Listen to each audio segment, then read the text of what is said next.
Hello, hello, hello, everybody. How are we doing tonight?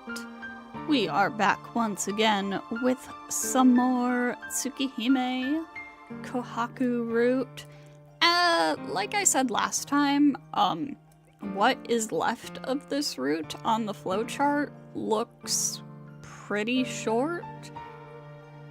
But as I've said previously, I don't necessarily trust my own estimates of that. But, like, there are only 4 decisions left to make in this route, and 2 of them don't even matter. So, I guess let's just jump right back into it. Ah yes, we are mid-party currently. The drinking continues. I don't know how this happened, but it looks like the Tono Shiki welcome party has turned into just a drinking party. Akiha might be used to drinking, as she gulps down her glass as if she's drinking water. Kohaku-san slowly drinks with Akiha while refilling Akiha's cup. Seeing that their faces still look normal, I'm guessing they don't show drunkenness on their faces. Incidentally, Hisui sits on the couch dizzily after drinking just one sip. Yeah, I was about to wonder if Hisui was gonna get wasted again. Akiha really has quite a lot of tolerance. Looking at the smiling Akiha and Kohaku-san, I gulp down my glass. It is just water, as I only drank a mouthful of alcohol during the toast. Good. I take a bite of the smoked salmon on the table. It is exquisite.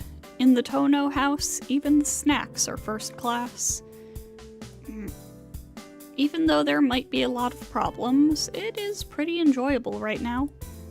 To be blunt, Akiha and Kohaku-san's conversation is outright boring. It's as if they were just discussing how the sun rises in the east and sets in the west. Despite that, it all seems rather charming, seeing them laughing at those kinds of conversations. On the other hand, Hisui is holding the glass she used during the toast and gazing vacantly. Whenever I look away from Hisui, the glass becomes a little more empty. She seems to be enjoying herself too. I sneak another bite of food. I'm pretty weak against alcohol, so I prefer to eat the finger food instead. And... what happened?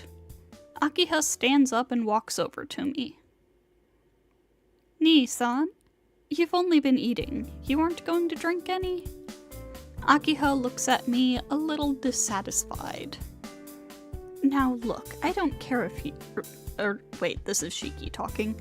Now look, I don't care if you get drunk, but you shouldn't try to make others drink at your pace. I'm not used to drinking a lot, so if you want to drink with someone, Kohaku-san can... I try to point over to Kohaku-san, but she isn't there. It seems like she went to get some more alcohol from the kitchen. Well, excuse me. I'm not the slightest bit drunk. Raising her glass with one hand, Akiha leans forward. I don't believe you, Akiha. I see. Since Kohaku-san isn't here, I guess she's messing with me since she has no one to talk to. Kohaku doesn't have anything to do with this. We are talking about why you are not drinking. Well, I have been drinking. That's a lie. I haven't had a chance to pour you anything. I was drinking so that you could relax, but all you have been doing is munching away at the food Kohaku made. You haven't even had one glass, right? Akiha pouts. Is it just me, or is her step a little unsteady? Yeah, I thought so. Akiha, I just have to ask, are you drunk? Don't be ridiculous. I'm not drunk at all. You will be dead drunk long before I will. You are dead drunk. Hurry up and finish your glass. I will listen to whatever you have to say when you are done. She points commandingly at my glass. except her finger is wobbling all over. Akiha, I've said this before, but you really are drunk. Sheesh, you really are persistent. I told you I'm not drunk. Akiha yells and wobbles back. Her own voice causes her to get dizzy, so what part of that isn't being drunk? Oh well. Have a seat. We can chat a bit, I suppose. I pat the sofa next to me. Yes, I'll sit. Akiha sits down on the sofa. I don't know where all her bossiness disappeared to, but she just meekly sits down. For some reason, I suddenly don't feel comfortable. Resigned, I pick up my glass. I take a light gulp. The unfamiliar alcohol burns my throat. It doesn't taste good at all. I feel the ground dip beneath me, as if I was feeling dizzy from my anemia. But I can't say that this feels bad either. I might as well just finish it off, so I down the rest of it. I'm surprised. You may have said differently before, but you sure seem to like drinking, Nii-san. What do you mean? I'm not a big drinker or anything. It doesn't look like it. You were drinking that rather happily. Akiha leans over and takes a bottle from the table. I'll water it down, but do you have any other preferences? Akiha pours me some whiskey without asking. Common sense demands that I stop her. But she seems so happy, I throw aside any thoughts of common sense. Please water it down a lot, otherwise I won't be able to drink it. As you say. Well then, let's start, shall we? Akiha happily fills my glass. Man, I don't even drink this much when I'm with Arihiko. I lean back on the sofa. I down the glass with my neck tilted so far back that I can see the ceiling. I drink what Akiha poured me slowly, without letting my mouth go from the glass. Well, are you satisfied, princess? I place the empty glass on the table. That's the way to do it. I have to take points off for not drinking it fast, but it's still a passing grade. You're pretty strict. That was my new record, you know. You told me to drink it, so I pushed myself. Really? This is pretty rare, you keeping me company like this, Nii-san. She chuckles. Pouring herself another glass, she downs it. My heart beats loudly at the sight of her face. Oh, come on. She looks so mature when she is drinking. She closes her eyes and tilts her head back. Seeing her white throat voluptuously gulp down the alcohol, goddamn. I forget about being drunk. Akiha lets out a deep breath. The glass is empty. She says under her breath something to the effect that it is delicious. What is it, Nii-san? Is there something on my face? Nothing. It's nothing. Without thinking, I pick up my glass. Another one? This time we'll have something a little bit stronger. Hello, Melody! Welcome, welcome! I saw you were having some technical difficulties earlier. Was that what it was? I think that was what it was. But that is, unfortunate. Akiha fills up the glasses again. I didn't really want another glass, but I suppose it won't hurt. Welcome to underage drinking. And peer pressure. Trying to imitate Akiha, I drink it all in one gulp. It wasn't that much alcohol, but I shouldn't have drank it that fast. My head starts to spin and I fall back on the sofa. Nii-san. Had to axe today's stuff, hoping to get it up and running Friday. Here's hoping. Let's see, Tsukihime is going how Tsukihime goes. Yeah. Are you alright? I'm fine. I just got a little dizzy, but I'm not drunk. I think I'll rest for a little bit. You go ahead and have fun. Laying back on the sofa, I stare aimlessly at the ceiling. Even though I feel completely drained, I feel incredibly good. I'm sorry. I forced you to drink too much. Akiha's voice sounds very sad. No, maybe it was a little much, but it feels good. I drank it because you drank it so deliciously. Is this Kohaku's Route or Akiha's? I swear to God. I guess the result is alright though. So go ahead and keep drinking. Once I settle down, I'll join you again. Okay. If you say so, I will wait until you are done.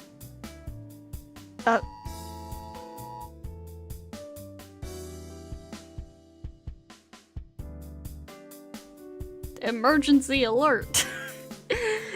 It's snowing pretty bad today, so that's what that was about. I hear the sound of something pouring. As expected, she pours another glass and drinks it. That's odd. This isn't anything much, but I feel incredibly relaxed here. Alright. Taking a breath, I get up from the sofa. Nii-san, are you feeling better? I'm fine. I'll keep you company a little bit more. I give her my glass. Smiling, she pours me another drink. This time I decide to drink it at my own pace. Time passes by. Hisui has fallen asleep on the sofa. Kohaku-san never did come back from the kitchen. The only ones still moving about are me and Akiha, but I am pretty drunk, so I wouldn't necessarily call myself moving about. Kohaku, where did you go? But still, I want to keep Akiha company until Kohaku-san returns. Nii-san, you are very kind today. Akiha says this suddenly, in a small voice. Kind? Me? Yes. Normally, you are a very cold person. Acting kind like this is very rare, isn't it? Really? I don't really know, but maybe I am cold. Oh, Nii-san, you don't understand yourself very well. You are a very kind person, but at the same time, you are very cold. Because you make no distinction between people. You don't have anyone that you like the most, no matter if you hate them or like them. Nii-san, you like and forgive everyone. But that is very cruel to the people who want to be closest to you. For you, everyone is the same. Me, Kohaku, Hisui, we are all the same to you. That isn't kindness. Like an old dog that knows its time of death is near, you simply don't want to leave anything behind. You were like that back then, but now, how do you say it? You seem very dangerous, and that makes me uneasy. Downcast, Akiha continues to speak, almost as if she was thinking aloud. Her glass is empty. She doesn't fill it, and her quiet voice echoes in the air. Hey, I just thought that you were maybe inconsiderate and very lonely. I was just thinking something stupid like that. I can't tell who's talking. Okay, there isn't anyone you hold dearest in your heart. Maybe you lost that person a long time ago. Back then, I thought that if you just liked me, that would be fine. At least there wasn't anyone you liked the most, so that was good enough. But now it is... Thank you, Kohaku. Thank you for waiting. More food and more drink. With a smile, Kohaku-san returns. Akiha suddenly swallows her words, and with a sigh, pours herself more to drink. Hey, Nii-san, please drink some more as well. It's just me drinking now. Taking the bottle that Kohaku-san brought, she pours some more drink into my glass. No, I've had enough. I've had twice as much as normal, so please let me pass on this one. If I do drink more, I really will end up in a bad shape. What are you saying? You haven't even had a bottle yet. It's way too early to say you've had enough. You said you'd drink with me, right? Come on, she says and holds out my glass. But I really am at my limit. Now, Akiha-sama. You do have to realize that Shiki-san does not have the same tolerance as you do, Akiha-sama. Shiki-san, you should say no, or you'll be in trouble. Akiha-sama doesn't get drunk no matter how much she drinks, so if you keep drinking with her until she's happy, you'll end up drinking until dawn. Wait a minute, Kohaku. You make me sound like some sort of an alcoholic. Well, you've been kind of acting like it tonight. Angrily, Akiha takes another drink. Even though she drank a lot, it seems like that's her first glass. No matter what Akiha says, Kohaku-san seems to be right. Sorry, Akiha. I really have to stop now. You know my doctor says I shouldn't drink too much, right? You're also, what, 17? Akiha descends into an apologetic silence. That is true. Don't look so sad. I can still keep you company until you're done drinking. How's that? She nods, but doesn't quite look satisfied. Well then, I will pour your drinks, Akiha-sama.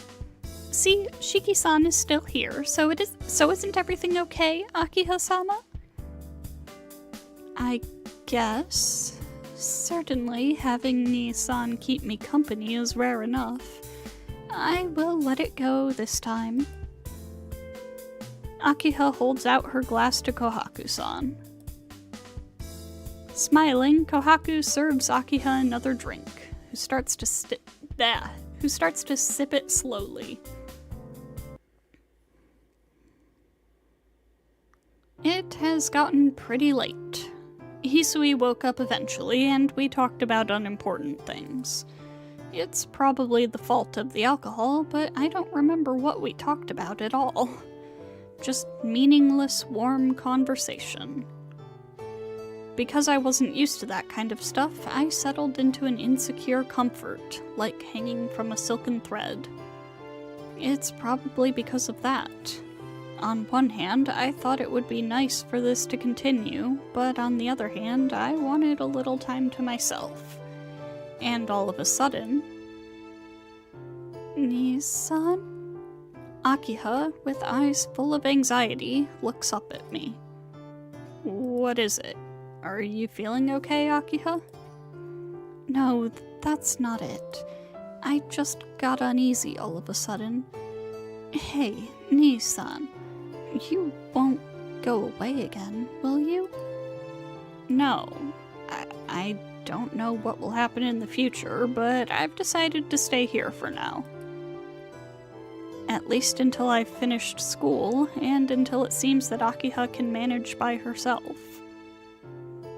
But that would imply that I would leave sometime. Stop, I don't want to hear those words. This is your house, so no matter what happens, it is best for you to live here, right? After saying this, she downs her glass. An amazing sight. As if drinking down her uneasiness, she empties her glass. Gulp, gulp. Her cheeks are faintly flushed, showing that she has a buzz. Akiha sighs. Why do you always make me feel so uneasy, Nii-san? She must be drunk as she stares at me blankly.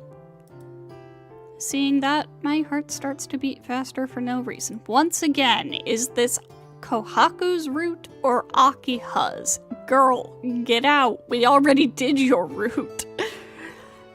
Are you listening? As long as you're here, I am fine, but you always...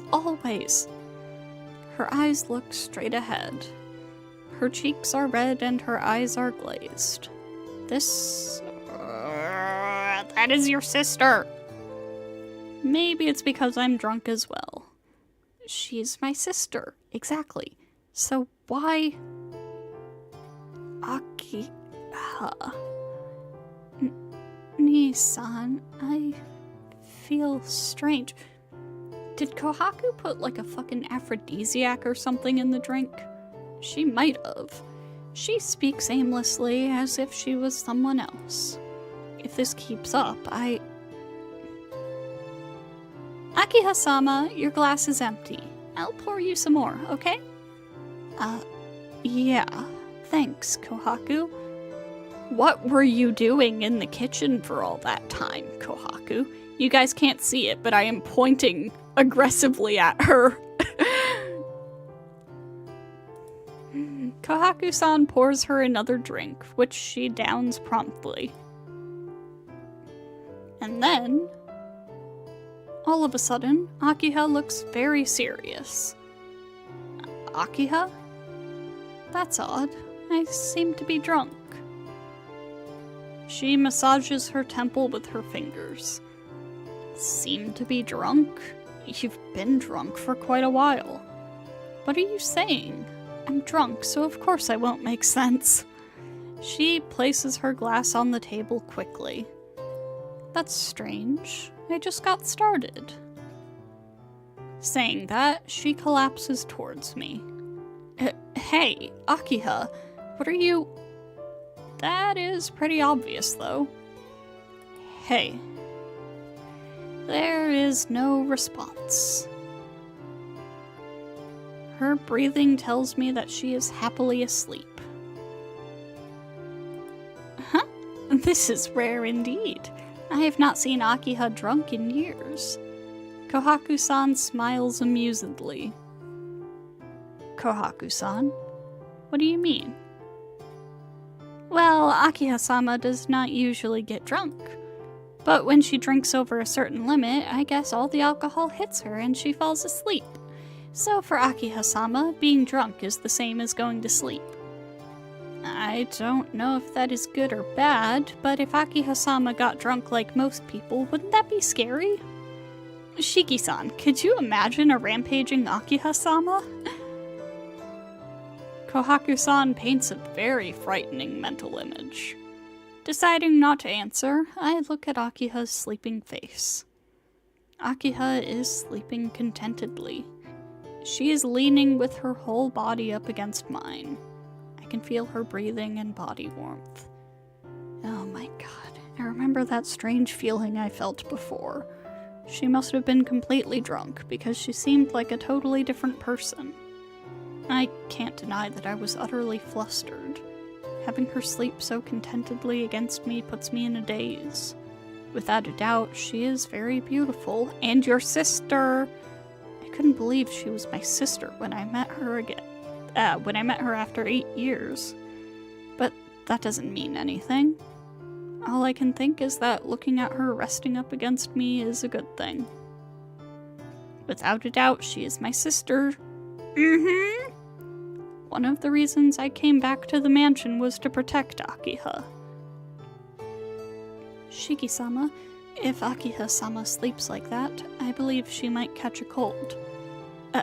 That's right. It is October, so we shouldn't let her guard down. I will take Akiha-sama up to her room. Hisui hoists Akiha over her shoulders and exits the room. The only ones left are me and Kohaku-san. Well, if Akiha-sama is asleep, then we should end this party. I will take care of tidying things up, so please return to your room, Shiki-sama?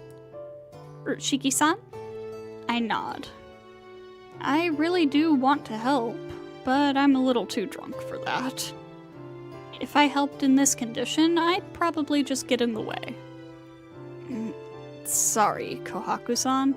Please take care of things. Just leave it to me, please. Good night, Shiki-san.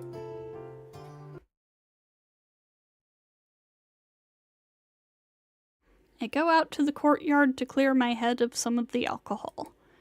The breeze is a little cool, so it feels good against my hot skin. This is bad. I really did drink too much. All that drinking gave me a headache, and I start to feel a little dizzy. I'll probably have some nightmares tonight. Well, that is just something I have to face after drinking. Akiha seemed really happy tonight. 1 or 2 nightmares is a small price to pay for that. Sitting down on a chair, I take a deep breath. The night breeze blows against my skin. There is nothing but silence. All the other houses are far from the Tono mansion. Doing this, I feel like I'm in a mansion in the middle of the woods, and I almost forget that I am a normal student. An empty, weak atmosphere. A soundless scenery of stagnation. The small fragment of memory about a garden. There is no one there. No father to yell at us, no one to tie us down and lock us away, or even that person who curses Tono Shiki. A long time ago, it all wore away, declining into something worthless. Thinking about these rambling ideas, my eyelids start to droop more and more. Shiki-san, if you sleep there, you'll catch a cold. And that voice jars me from my sleepiness. I am sorry, Shiki-san. I guess it would have been better if you didn't drink anything tonight. Kohaku-san says this with her usual smile, looking at me. It seems that Kohaku-san must have guessed I came here to cool off. I guess I got a little carried away. Not thinking about your health, I forced you to do too much. It was very tough, wasn't it? Kohaku-san apologetically keeps her distance. What is this? This doesn't seem like the normal, cheery Kohaku-san.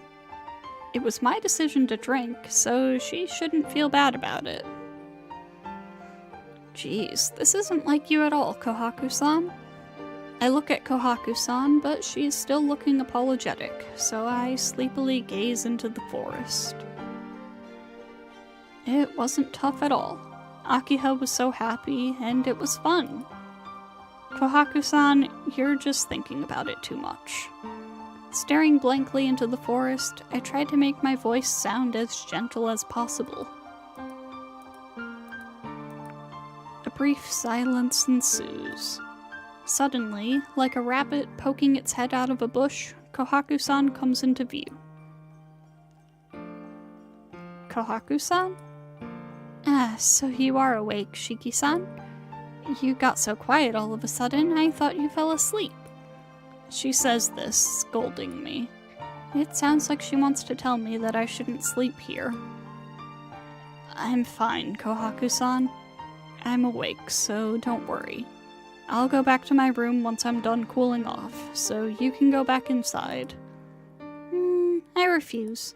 I wanted to cool off as well, so I will keep you company until you are done. With her usual smile, Kohaku-san looks longingly at the fallen leaves in the forest. Well, if you feel like it, then that's fine, Kohaku-san.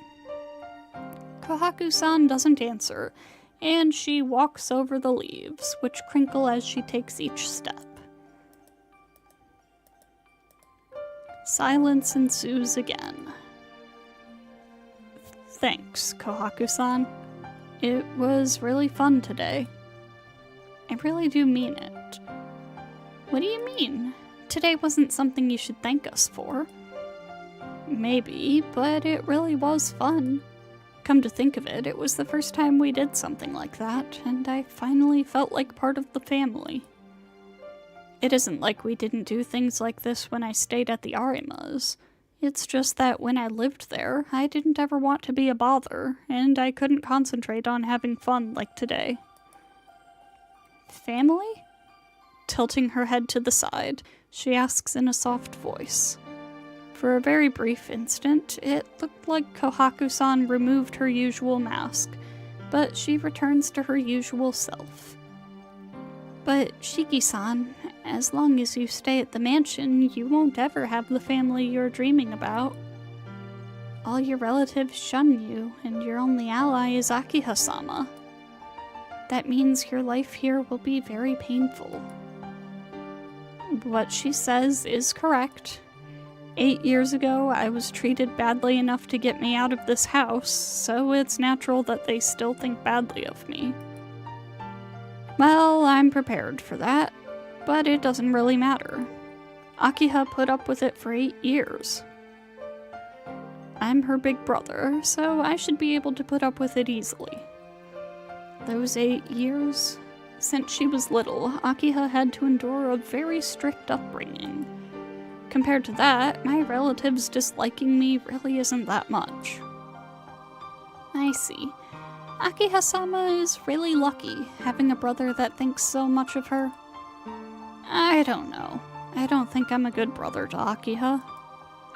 Still smiling, she continues to giggle. Seeing her laugh so much makes me feel a little embarrassed. But that is strange, thinking only of Akiha-sama and not thinking of yourself like that. Huh? You too have led a bad life. Being disinherited and sent away, there had to have been some hard times for you too. And when you finally start to really get along with the Arima family, you come back here. You were made to leave a normal life. You were made to leave a normal family that suited you the most due to a mere whim of the Tono house. I don't even know how to respond. That morning 3 days ago, I remember the face of Keiko-san standing in the doorway as we parted. I didn't want to see that always steadfast person smile so sadly. Like Kohaku-san said, I left a big part of me behind that was so attached to them when I left. See, Shiki-san, don't tell me that you never thought of that. No, that's something I shouldn't think about. Kohaku-san, why are you... I wanted to ask her why she was bringing all this up now. I wanted Kohaku-san, Akiha, and Hisui to think that I came back here because I wanted to. Shiki-san. I hear her voice. I can't ignore her voice, so I look up. You know it too. She's not smiling! You would have been happier staying with the Arima family. But why is she... Why? Why did you come back to the mansion now, when there is only unhappiness waiting for you here? Why is she saying that, with that almost crying face? I can't answer. I just stare at Kohaku-san as if I was in some sort of trance. You're mean, asking me to talk about such difficult things. I'm sorry. I guess I must be drunk as well. Saying such things, there must be something wrong with me. She is smiling. Smiling like that, it makes it seem like she didn't even ask me something so serious. Kohaku-san, about that subject earlier, isn't it natural for me to come back here to my own home? I couldn't leave Akiha all alone, and I couldn't burden the Arimas forever. So, that is your reason for coming back. Kohaku-san seems like she understands. But that is a lie. There's another reason, something more important than Akiha. Shiki-san, what is it? Oh, it's different, Kohaku-san. Really, there is another important reason. Really? Does that mean it is a secret? I don't know. It isn't that it's a secret, but it's an important memory I have that I don't want to talk about. I borrowed something when I left here, so I came back to return it. But it seems like Hisui doesn't remember it, though, because it wasn't her. I get up from the chair. I've cooled down, so I'm going back to my room. Raising a hand, I exit the courtyard. Kohaku-san just looks at me, dumbstruck. Girl, he came back for you. I collapse on the bed. It's probably the fault of the alcohol, as I start to feel very sleepy. It's probably because I said those words to Kohaku-san. I start to think about the promise I made 8 years ago. You could never come back to this mansion ever again. I still remember the time when my father said those words to me and my feelings as I left my room. That time when I realized that I would be all alone, just like I was before I met Sensei. Not being able to keep my promise to Sensei, I guess I became empty inside. That time, the girl I spoke with only once, that was my only saving grace. I don't know what kind of magic was in those words. Give it back, okay? Just those words. But to me, those words meant so much back then. I always thought those words were important. Well, it seems that Hisui forgot she ever said them, though. Oh well, it can't be helped. It was just a promise we made as children. It is a shame, but it really can't be helped. 8 years is a long time. Actually, remembering a promise from your childhood is stranger than forgetting it, I suppose. Well, I should sleep. Taking a deep breath, I close my eyes. I sink into a deep sleep.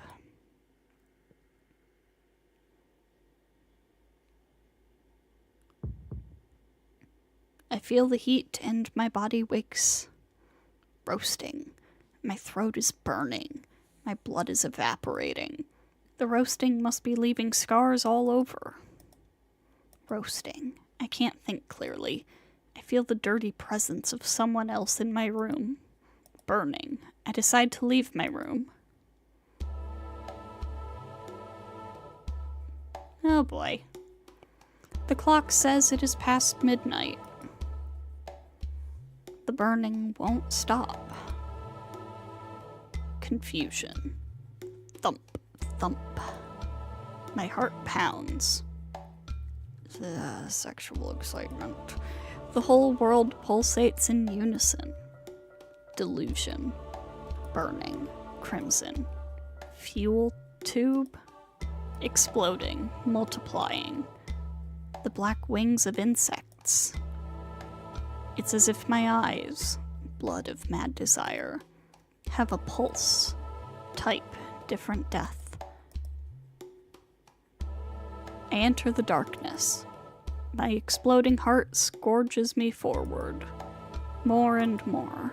Thump, thump, thump, thump. The beating that makes my existence pale in comparison. My heart doubles, burning my single body with their fierce pulsation. Now, time to fulfill her wish.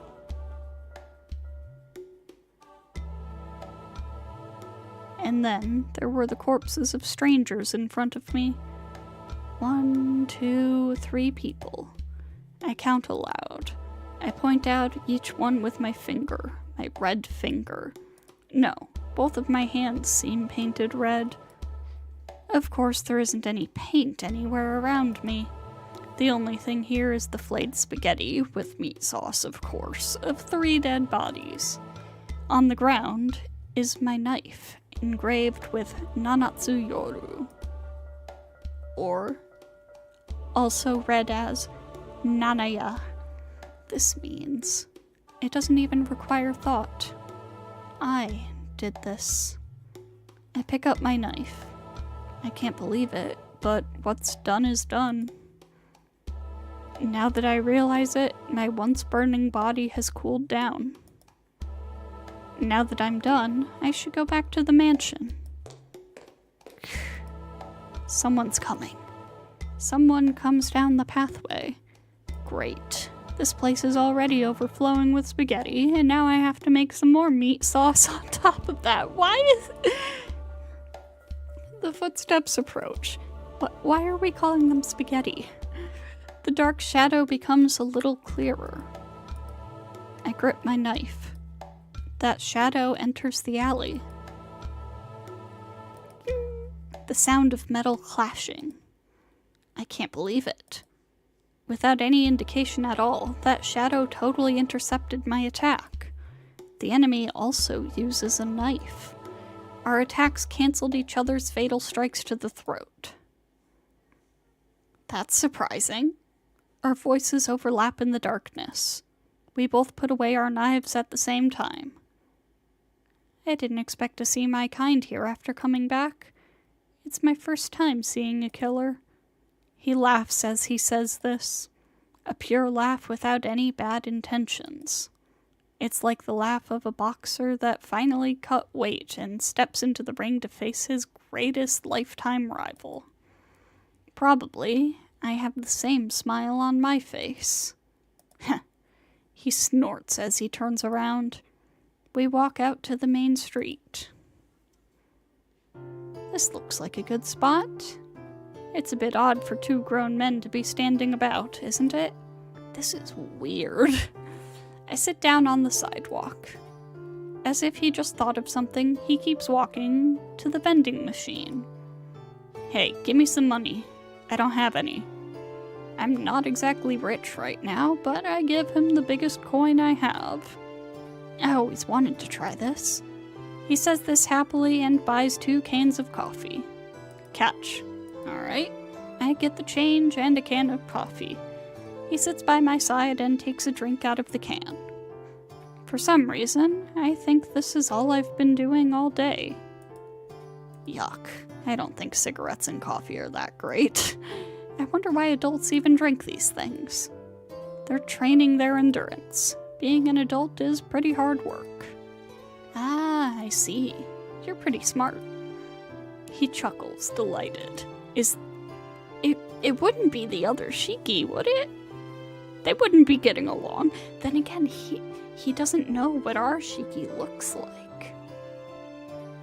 I take a drink as well. I can't help but agree with him. It could be him. They must be awfully suicidal, wanting to drink something that tastes like poison. But these dreams are usually from his perspective. Well, anyway, you're a pretty awful guy. How could you just suddenly strike at someone's throat like that? You're one to talk. You were trying to kill me too. Is that so? Well, what's done is done. We're both alive, so we'll call it even. Well, he's right. We both tried to kill each other, so even if one of us died, we'd still be even. As a competition, that sounds right. Even though he keeps saying it is disgusting, he keeps happily drinking the coffee. Well, this isn't bad once you get used to it. This feels like a get-together of bad boys kicked out of society. He says so, killing his smile. Really? Well, you want to smoke? We'd look more like the bad boys that way. I'll pass. They numb the brain. If you want to remain pure, you shouldn't take any poison. So says the guy drinking coffee. What's with you? You're pretty nitpicky for a killer. Humans eat poison every day, so isn't this alright? You have some tolerance against it too, right? He laughs loudly. I feel the exact same way, so I take another sip. I speak with him for another hour. We ramble about nothing as we watch cars go by. The most pointless thing was probably our special powers. My eyes that can see death. His body that dies with great difficulty. We began by discussing their principles. Okay, so is it him? I see. Well, does that mean you can kill the 5 senses? He says such nonsense. I can't do that. I can't kill something so vague that needs an expression to be understood. Once again! Ryogi Shiki outsold. She can kill abstract concepts. Not at all. Look, if you wanted to kill sight, kill the eyes. Hearing, kill the ears. I can do at least that much, but you're different. You can kill things without crushing them. The moment you see those lines, you can kill. Not the object, but its very meaning. That's why something beyond the five senses, like the sixth sense, spirit and emotion, you should be able to kill those things too. Well, he has a point. My eyes themselves are an aberration. Using logic to understand them is a mistake from the start. Then can I kill that too? That apparition that I once saw in my once in my childhood. That haunting thing called crimson, red, vermilion. Those are all just shades of red. But that seems hard. If I do that, I don't know how much longer I could stay sane. Yeah, it's like trying to calculate as a god using the mind of a human. You'd cripple yourself for sure. He says this as he walks towards the vending machine again. Hey, still looking at the vending machine, he holds his hand behind him towards me. I toss him a coin, which he catches skillfully and uses to buy another can of coffee. After drinking this, he turns to me again. It really has been a long time since I talked to another person. That's really weird. That's strange. Were you stranded on an island somewhere? Huh? I'm still stranded on this island. It seems I'm out of alignment with society. They say someone who kills people for no reason is just crazy. There is really no way someone like me, who's out of tune, could have a conversation with someone in tune. So, we're out of tune? Yeah. It's not a matter of who's off tune. Those out of tune with society are the ones out of tune. Really? Maybe society is the one out of tune instead.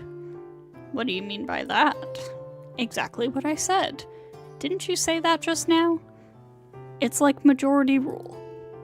The views of the minority aren't the same as the views of the majority. The views of the minority that aren't the same as the views of the majority are said to be unusable and rejected. It doesn't matter who is right or wrong. If you don't fit in, you're left out, regardless of if you are right or wrong. The term out of tune doesn't follow universal rules.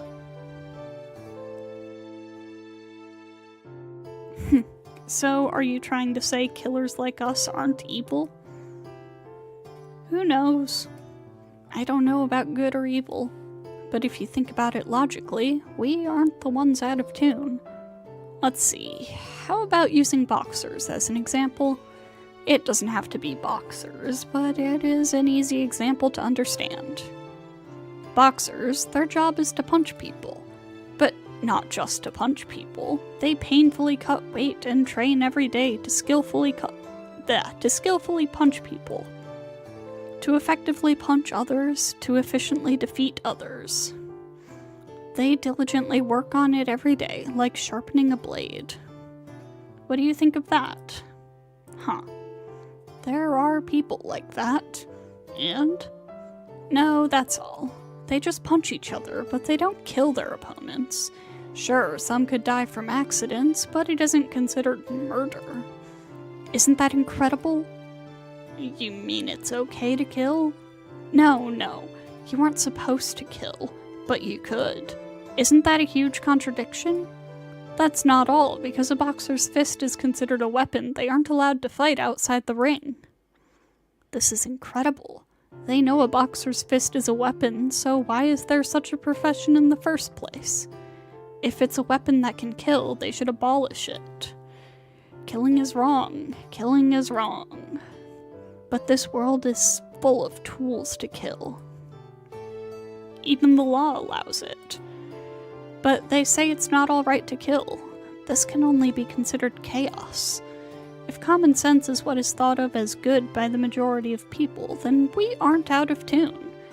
If there is anything out of tune, it's this world.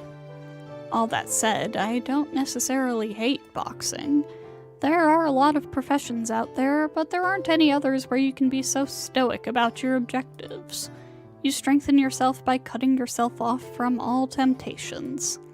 Humans are interested in strength they can easily comprehend.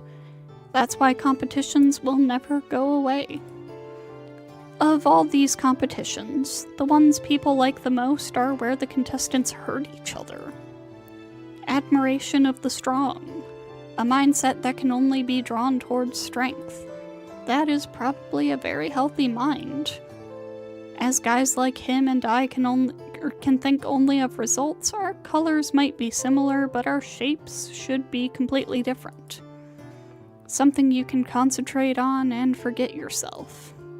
That doesn't become an individual's free will. Those that worship education, those who immolate themselves in art, those who advance themselves in business. If an individual could decide that, then this world would be a pretty puzzle that could be understood. But this puzzle is full of holes. Pieces are missing, and a lot of pieces don't fit. I see. You like to talk a lot, don't you? I had a friend like that once.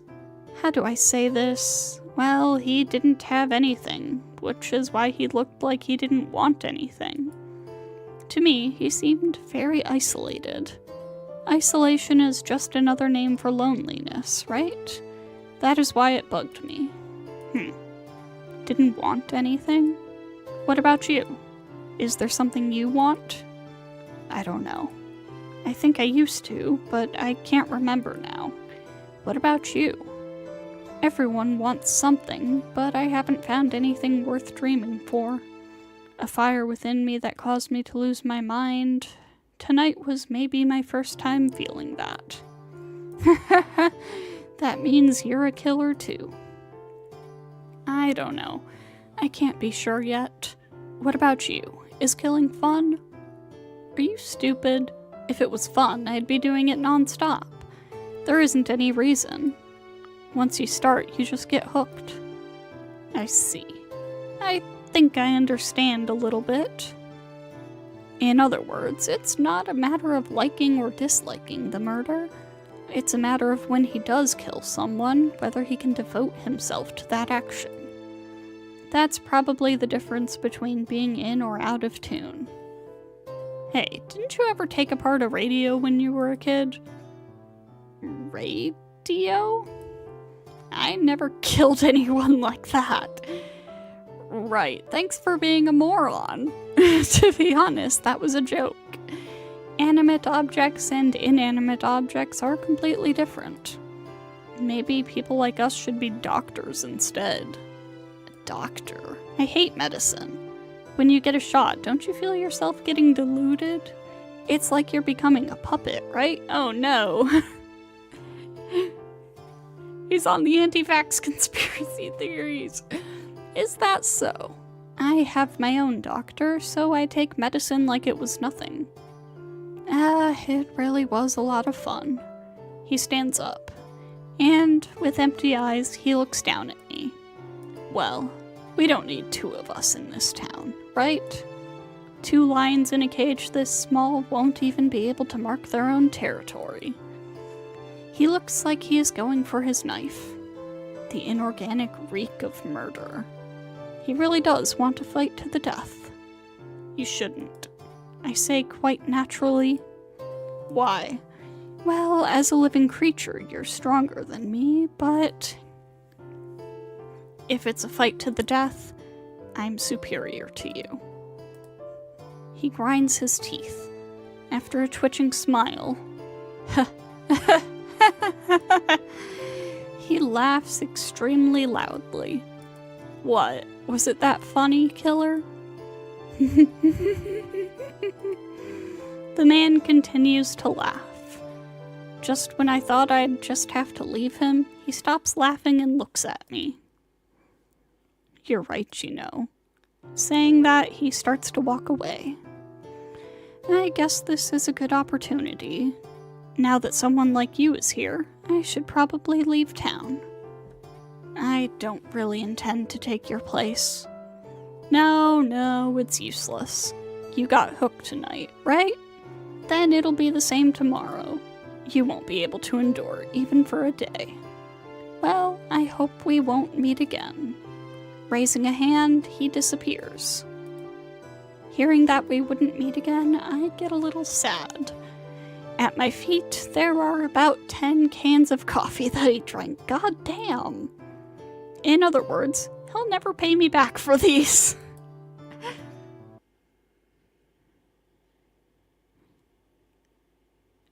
Okay, so I guess that probably was the two Shikis talking.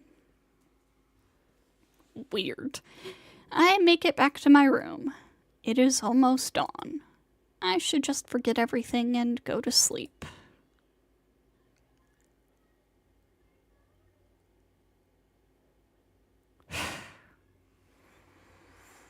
Alright, well, with that, we are about an hour in. Almost exactly an hour in fact. Wait, what? Oh, I hit the wrong thing. God damn it. Okay, create a save game. Save. And return to title.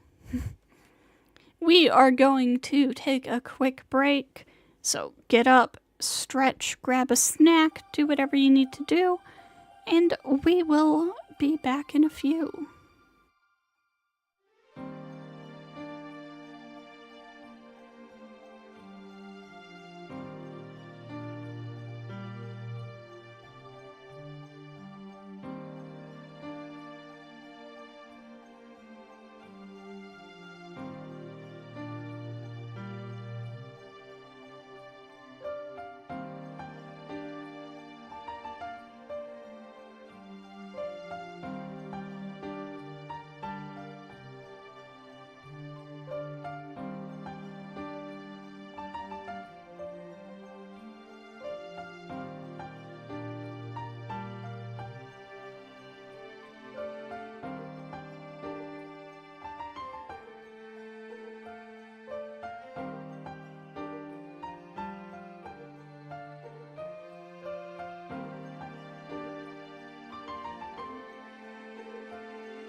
And we are back. So, let us continue. This is only into day 5? Oh man, we've got a lot more coming, huh? A wrenching pain suddenly wakes me. Ouch. I lift myself up from bed. I sleepily check my back. There aren't any wounds. The pain is exactly my back, but more from my spine. And not so much pain as it is the feeling of something hot welling up around the back of my neck. I must have slept wrong. It's a good thing this bed is soft, but when it's too gorgeous like this, all of a sudden, I look down at my hands and my mind halts completely. What is this? I stare at both hands. Red. From my elbows to my hands, my skin is painted red. My fists are dark vermilion. No, red doesn't quite describe it. The dried red on my hands is closer to black. I don't understand. Last night, I spoke with Kohaku-san in the courtyard and went straight to bed. I didn't do anything to make my hands like this, and I don't remember seeing a nightmare. My head is throbbing with pain. I put aside wondering why my hands are painted red. It's almost 7 o'clock. I have to go wash my hands before Hisui comes to wake me up. After washing my hands, I go to the lobby. Shiki-sama. Hisui calls my name. Morning, Hisui. I woke up a little early, so I went to wash my face. Somehow I managed to blurt out an excuse. Good morning. Good morning. Well then, what should we do about your change of clothes? I have prepared your uniform in your room. It seems like Hisui was already in my room, and we just missed each other by the stairs. Yeah, I'll go ahead and change after breakfast, so leave it there. Sorry for not being there when you came to wake me up. As you wish.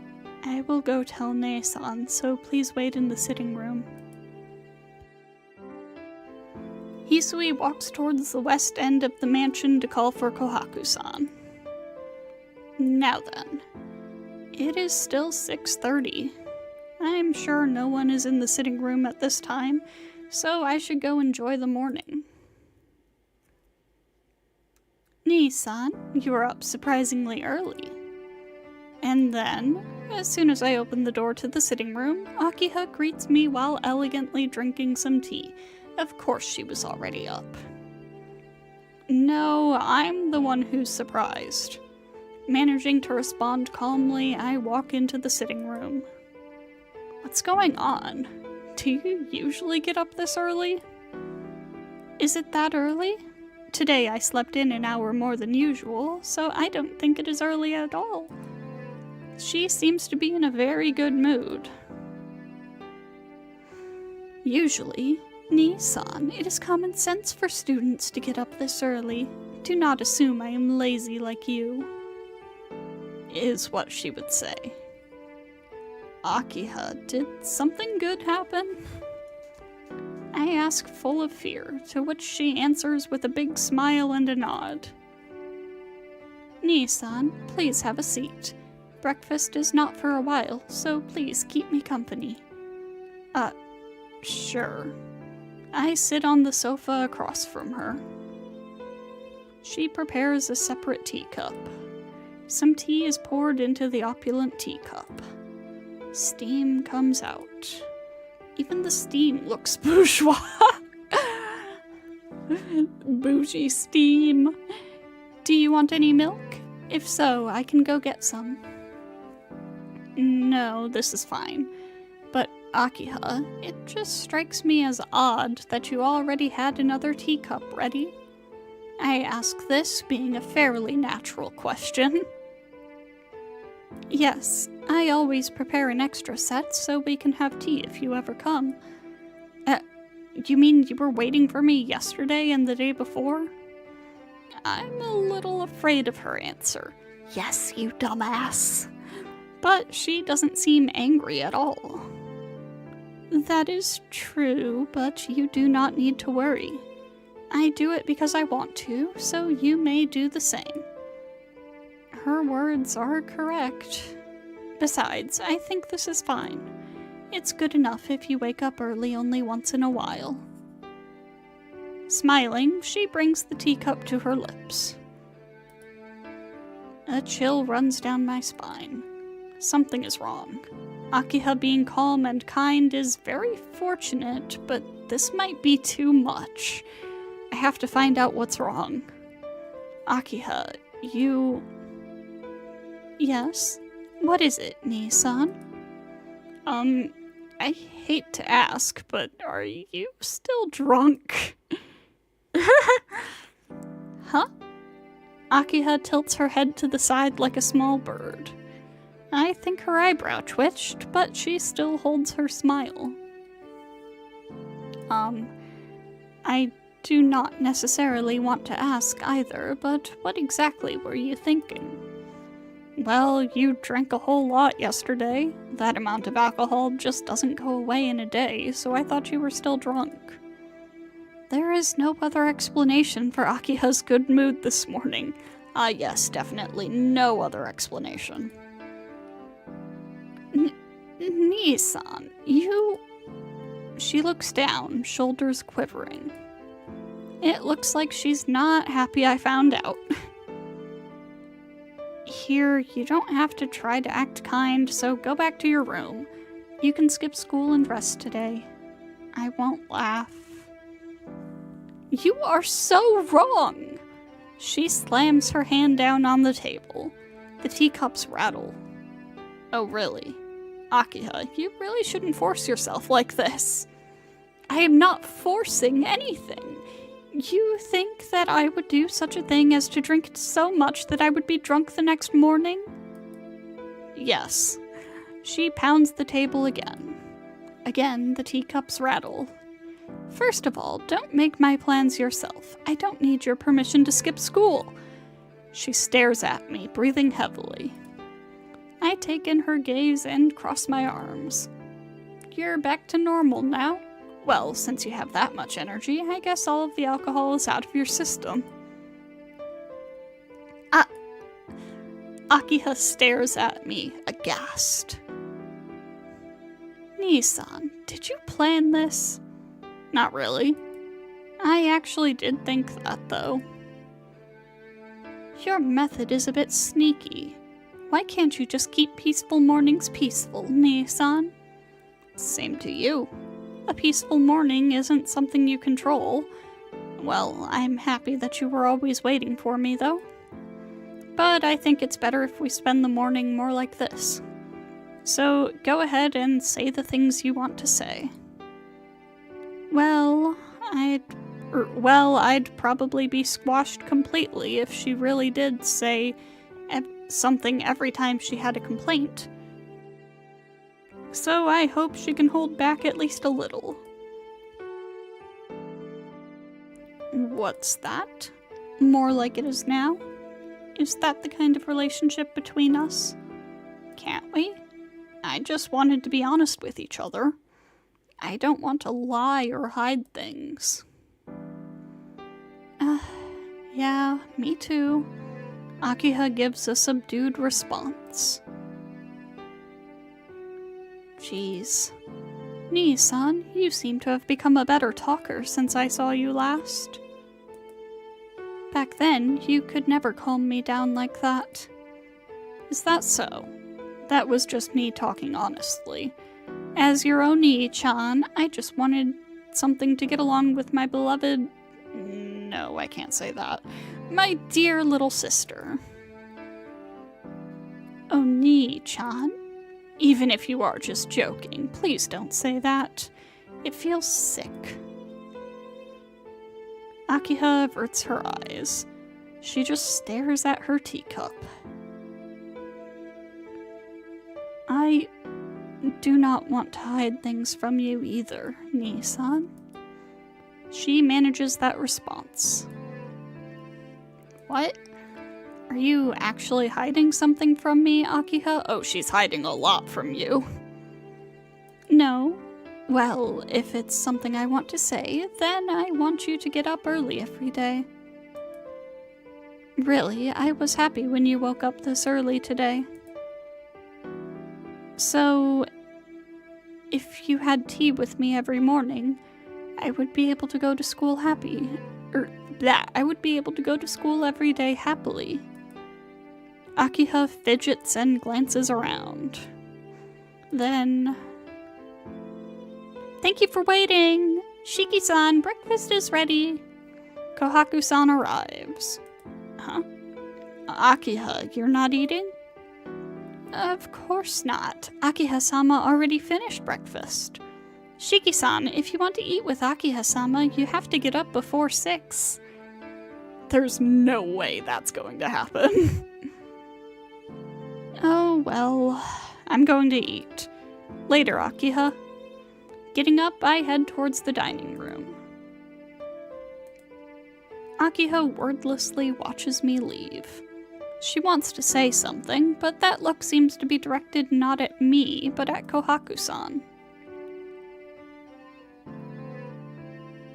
I return to the sitting room after breakfast to find that Akiha is not there. Instead, I run into Hisui, who's gathering up all the teacups. Huh? Hisui, where is Akiha? Akiha-sama already left for school. Oh yeah, her school is far away. Well, I shouldn't be hanging around either. Yes, your uniform is prepared in your room. When you are done changing, please call for me. Hisui quietly disappears towards the lobby. After changing my clothes, I leave the mansion earlier than usual. I'll come right back today, so it'll probably be around 4 o'clock. Oh, and you don't have to wait for me here. As you wish. In that case, please be careful on your way, Shiki-sama. Thanks. I'm heading out. Waving to Hisui as she bows, I go out into the street. I uneventfully arrive at my classroom and start another normal day of classes. Then I realize something. Yumizuka's desk is now missing. Even though one classmate is gone, the school schedule resumes as always. Her desk is forgotten and life goes on. Why? As soon as I realize it, I become uneasy. What happened with Yumizuka was something that I could not forget. So why is it that until now I didn't even remember her? Shiki-kun, you and I are the same. Those words still burn in the back of my mind. But that's strange. But still, I can't think about it deeply. That night, it seems that when Akiha tended my wounds that night, I lost something. About Yumizuka being a vampire, and even now, it all seems too empty. Or was that really a bad dream after all? That can't be true. But I can't deny it that strongly. Even though I'm in a classroom without her right now, I can't recall her that well. From that night until now, something about reality didn't seem quite right to me.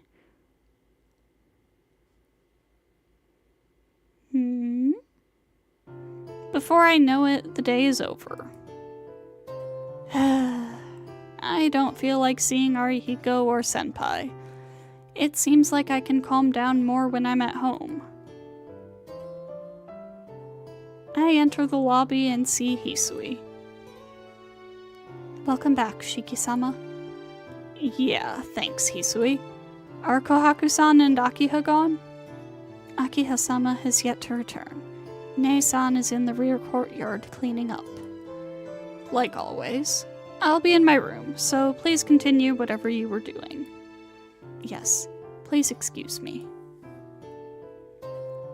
I head up the stairs. Shiki-sama? I will be arranging Makihisa-sama's room. If you need anything, please call me. Hisui walks toward the eastern end of the mansion quickly. I take off my shirt and take things out of my bag. And then, a white ribbon sticks out between the textbooks. Oh. I should probably give this back. That ribbon I've been carrying for 8 years since that day. I returned here to give back that ribbon, so it's about time I give it back to whom it belongs. I grip it tightly. I imagine myself giving the ribbon to Hisui and shake my head. 8 years ago, we only spoke a few words underneath that tree. But it is a precious memory to me. So, even though it might sound selfish, I don't want to give it back to Hisui when she doesn't remember the promise. Besides, there's something... I can't quite place it, but there's something not right. Until this feeling goes away, I want to hold on to this ribbon. Sitting in my chair, I look at the leaves fluttering down. I put the ribbon in my pocket. I might meet Hisui if I stay inside, so I decide to cool off outside. I think about yesterday. I spoke with Kohaku-san when I was cooling off in the courtyard. Why did you return? Her face, for an instant, was not her usual cheery expression. Just what was that all about? Shiki-san, you've grown to like this place. Is she done cleaning? Kohaku-san walks over to me with her broom. No, that's not it. Having her appear in front of me while I was thinking about her, I'm unable to respond quickly. Anyway, I'll just be in Kohaku-san's way, so I should go back to my room. Oh, are you leaving already, Shiki-san? It is still pretty early, so can't you stay here a bit longer? Kohaku-san places the broom on the ground. I didn't want to get in your way. I'm already done sweeping. I've already checked on the flowers, so I'm finished. I have a little spare time before I have to prepare dinner, so I thought that I would come here and relax. She takes off her apron, as if emphasizing the fact that she isn't working right now. So, Shiki-san, would you mind talking with me? No. If you're fine with it, then sure. Then it's decided, Kohaku-san says with a smile and sits down on a chair a little distance away. Actually, let me make a correction. Trying to sit down, she stares at me. Shiki-san, you look like you aren't very happy. Huh? Do I look that way? Yes. If you keep that face up, your glasses will cloud over, you know? Kohaku warns me half-jokingly. Anyway, Shiki-san, about our conversation last night. Yesterday's conversation. Which one? About you borrowing something a long time ago. Did you already give that back? Her eyes shine brightly as she asks. Just like the time I received the knife, she seems incredibly curious. No, the person doesn't seem to remember it. That's not the whole reason, but I've decided to hold on to it for now. Oh, so you'll just steal it like that? It's not like it's a useful thing, right? Yeah, it's not anything useful. It was nice to get it, but I haven't even used it once. Well, a guy using a ribbon is just weird, and thankfully I'm not into that sort of thing, coward. I see. Hey, Shiki-san. Can I guess who you got it from? Sure, you seem to like that sort of thing. Yes, that person definitely has to be Hisui-chan, right? Bingo. Well done, Kohaku-san. It was 8 years ago, right? Hisui-chan was the one really close to you back then. Kohaku-san sounds very happy. Really close to me? Is that so? Putting that aside, the promise was a really important thing for me. No, Shiki. Ask her what she meant by that. Clarify. That day 8 years ago, that girl who only watched me came to tell me to give it back. That really saved me. Huh? With a pause, Kohaku looks directly at me. I don't know how it was for her, but without that promise, I think I would have become a miserable person. Those days where I was treated like an unwanted child, I was given her most prized possession and was told to come return it. Thinking that the girl was waiting for me, Tono Shiki, at the place I was supposed to return to, that was enough for me, and I didn't want anything else. Yeah, that's right. That's why I can't simply give it back. If I gave it back to Hisui, she'd just take it away like an empty plate after dinner. I don't want that. I know it's just my selfish notion, but I can't give it back to Hisui yet. I want her to remember it.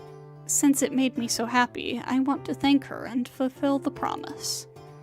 If I don't do that, I don't think I will be able to face myself or Hisui. Still sitting in the chair, I completely bare my heart. I don't know why I'm telling all of this to Kohaku-san. Maybe there's something about this garden that helps me talk about the past. Kohaku-san? Is there something the matter? You look troubled. I feel like I always do. With her troubled face, she smiles like normal. Well, she tries to. Shiki-san? Am I really making that strange of a face? She looks at the window glass. In the window is the troubled-looking face, and Kohaku-san just looks at herself in surprise. Kohaku-san? If you aren't feeling well, you can go back to your room and rest. Don't mind me. Maybe you're right. I'll rest and then get dinner ready. Kohaku-san slowly walks away. And Shiki-san? Hisui-chan is forgetful, so please be patient with her. Oh, maybe if you take her to that same tree in the garden as 8 years ago, she might somehow remember. Kohaku-san picks up the broom and heads toward the rear entrance to the mansion. Did he say anything about the tree? I don't remember.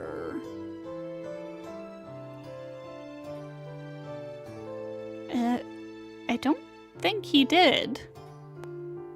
Shiki, notice that. I see. If I take her to that tree, she might just remember. But that seems wrong. If I force her to remember, that won't make me happy either.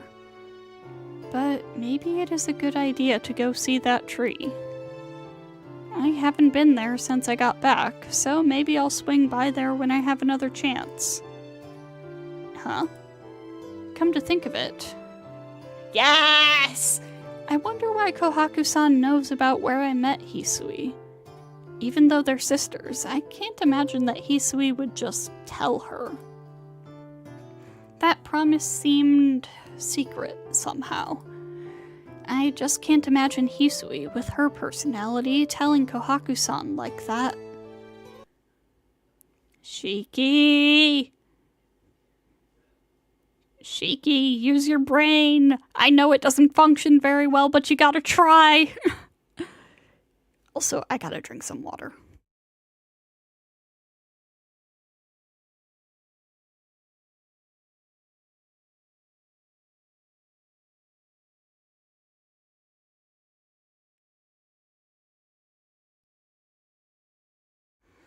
Dinner, as usual, is a quiet affair with just me and Akiha. Kohaku-san stands behind Akiha, and Hisui stands behind me during our wordless dinner. The only thing different is the way Akiha is acting. Until now, whenever my tableware would make noise, Akiha would look up with a scowl. Today, however, Akiha makes quite a lot of clattering herself. In the end, I am going back to my room. Please clean up my dinner. Saying so, she leaves the dining room behind. What's with her? She seemed so cheerful this morning. Hisui is silent. Kohaku-san is cleaning things up in the kitchen like normal. And then, from the lobby, I hear the sound of someone falling. Akiha! Fearing the worst, I race towards the lobby. There, I see Akiha leaning on the stairs. Her breathing is irregular, and I can hear her wheezing from here. Her face is pale, and there are beads of sweat on her skin. I can see with a single glance that she is not okay. Hey, Akiha! Don't come near me.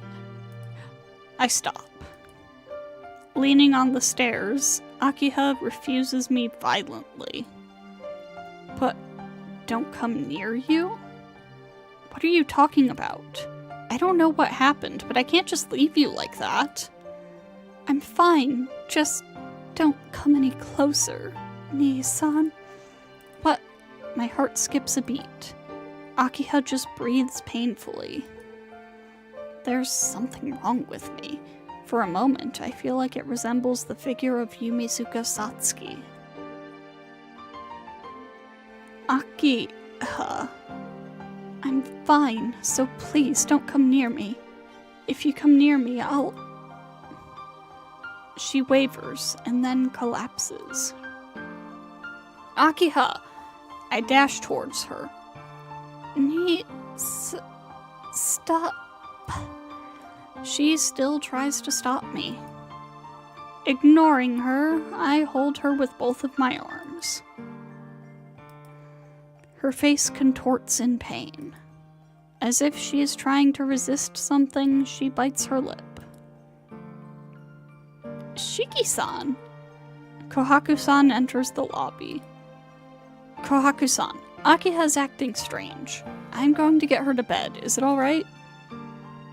Yes, I'll be there right away, so please take care of her.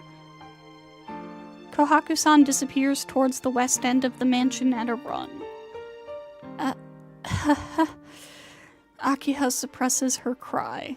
Her back arches as pain seems to flow through her. Let go. Calm down, stupid. I'll get you to your room. I carry the writhing Akiha in my arms as I go up the stairs. No. Let go. With empty eyes, Akiha still tries to break free. Just be quiet. Just relax and let me handle this. I run through the hallway as I tell her this. Her wild breathing, her flailing nails, her fluttering hair, they all rob me of my calm. I must be going crazy. For a brief instant, I think I saw a flash of red.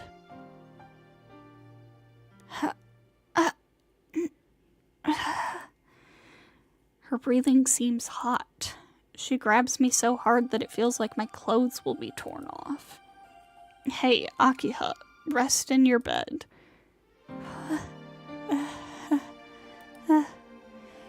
She lies down on the bed, still breathing hard. The bed shakes. Her hair shaking wildly, she claws at her breast. That redness again. It has to be my imagination. As if to dispel the illusion, I raise my voice. Hang in there, Akiha! Damn it, what's with this all of a sudden? I stand before Akiha, who is writhing in pain, unable to do anything. I bite my lip. Even though she's in so much pain, there isn't anything I can do to help her. I bite down so hard, blood starts to trickle. A red drop falls on the bed. It is quickly absorbed by her red hair. No, I must be seeing things. Her hair is black. The redness I saw was just because I imagined it. Keep telling yourself that. Maybe lying in bed is helping, as her breathing gradually calms. I relax a bit. I suppose if she's like that, she should be alright without me. Kohaku-san will be here soon, and I shouldn't stay in her room too long. Rest easy. Kohaku-san should be here soon. I start to stand up. In that instant, no! Akiha embraces me. No, embraces isn't the right word. With all her heart, she clings to me, as if trying to rend my back to pieces. Akiha, what are you... I can't imagine this much strength coming from those delicate arms. She grips me hard enough to cause bruises. No, don't leave, Nissan. Her nails drive into my back. As if frightened of something, she continues to cling to me. How can I break free from that? Her nails rip into me. Despite this, I embrace her shoulders. Akiha, it's okay. I'm here. Her shaking hands. Resting her face against my shoulder, she muffles a sob. Akiha, if it hurts that much, don't push yourself. You don't have to hold back. No, that's not it, Nii-san. I don't deserve anything from you. Saying that, her strength drains from her body. Father, I must... to Nii-san. She sobs, as if trying to hide it. Must I kill him with my own hands?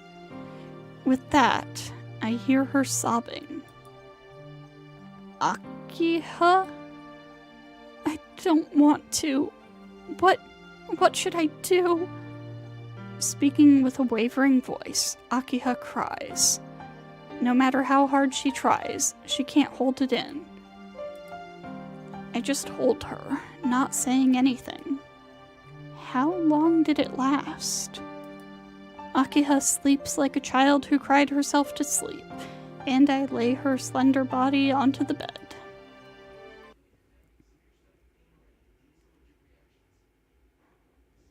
Shiki-san, has Akiha-sama calmed down?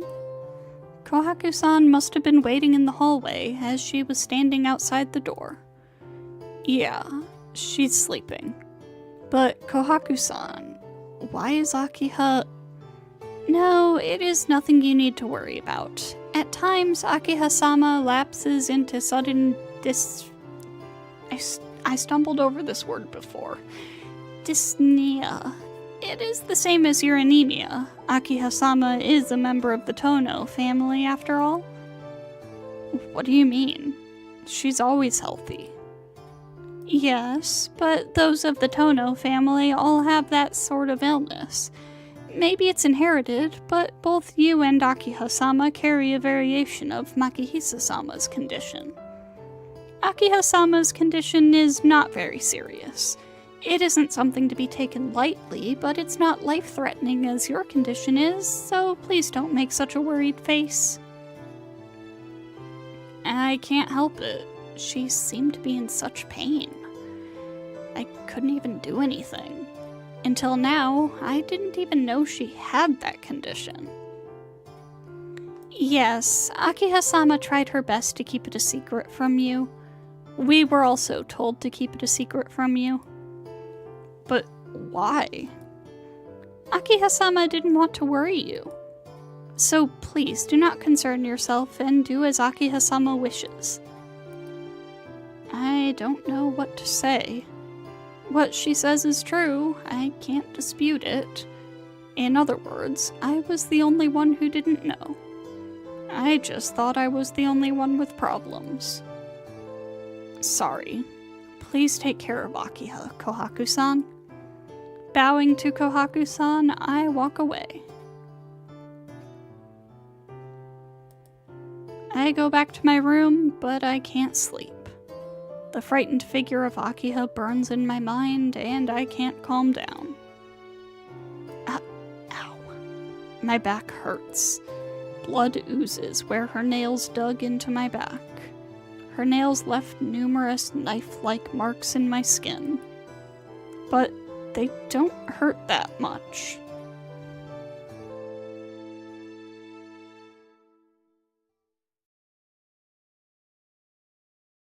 I look out my window to the distant moon.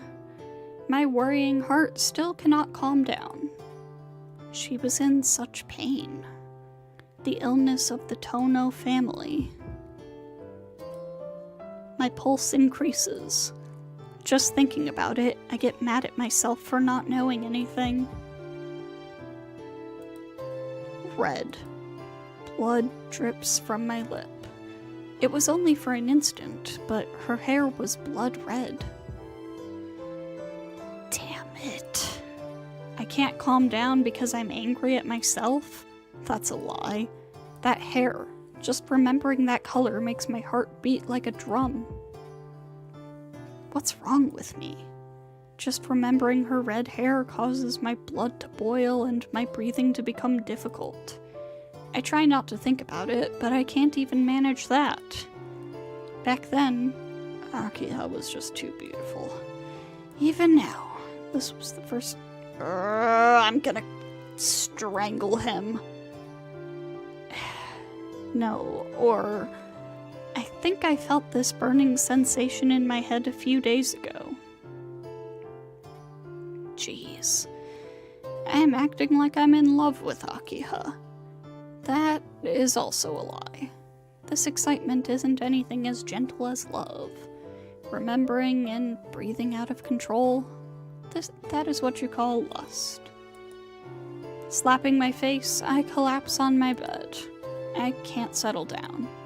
Do I have to stay like this the whole night? Knock, knock. Shiki-san, are you awake?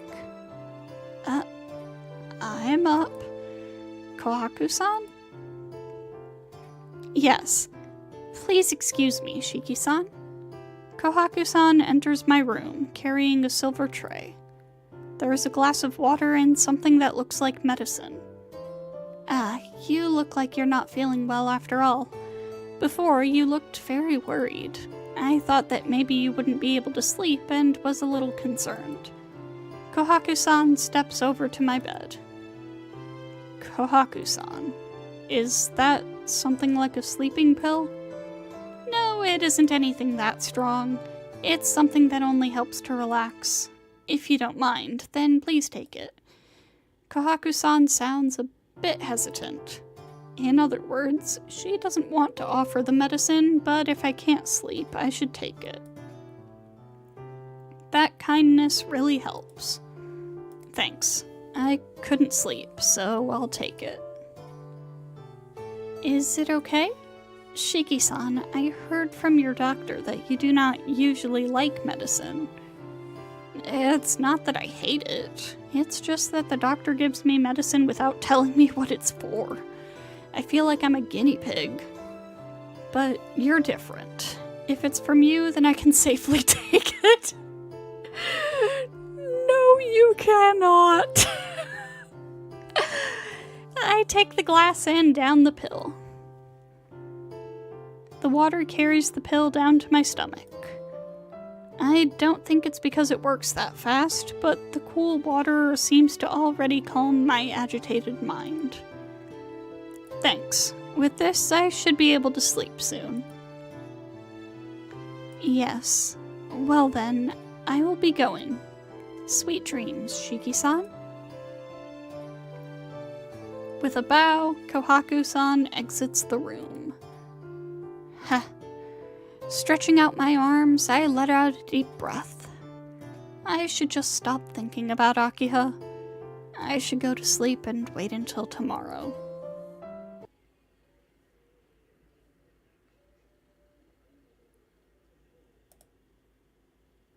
Oh.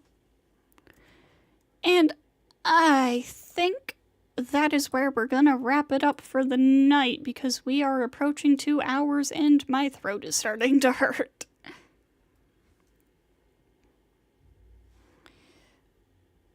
So, we've still got most of what is left. Okay, so we've got plenty left still. No stream tomorrow as usual, but we will be back on Friday with some more Tsukihime. So, thank you to everybody who stopped by tonight, and I hope to see you all next time.